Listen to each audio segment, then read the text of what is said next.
Is a modern CEO richer than a medieval king? Elon Musk, $850 billion. The richest human who has ever lived. That's more than the entire GDP of Switzerland. But that's not the interesting comparison. What percentage of the kingdom did the king own? And what percentage does the new aristocracy own today? The answer is roughly the same, and it's getting closer every year.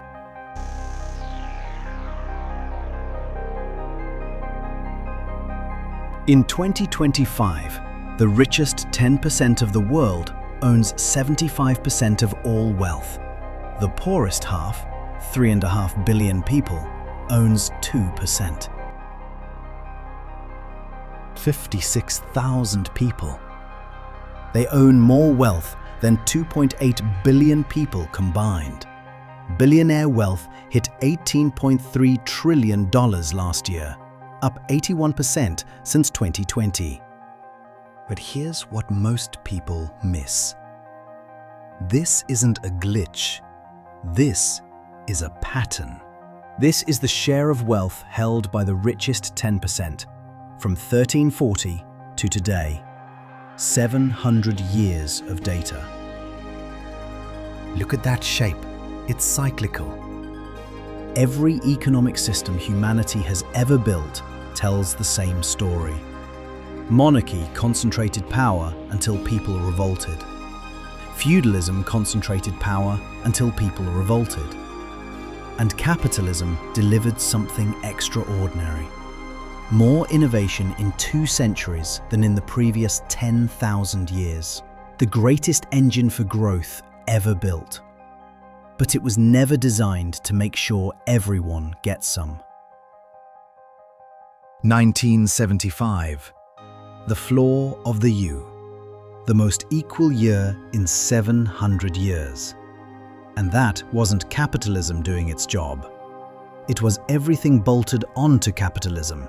Unions, progressive taxes, antitrust law, doing the job capitalism doesn't do. The dip wasn't luck, it was policy. In 2026, we're already past medieval levels and climbing.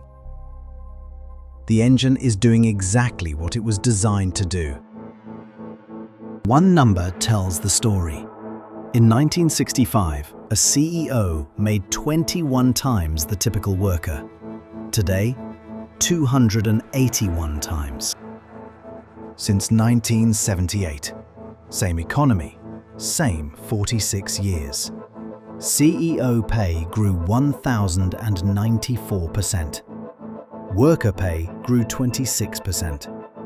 Productivity, the actual value workers created, grew 80%.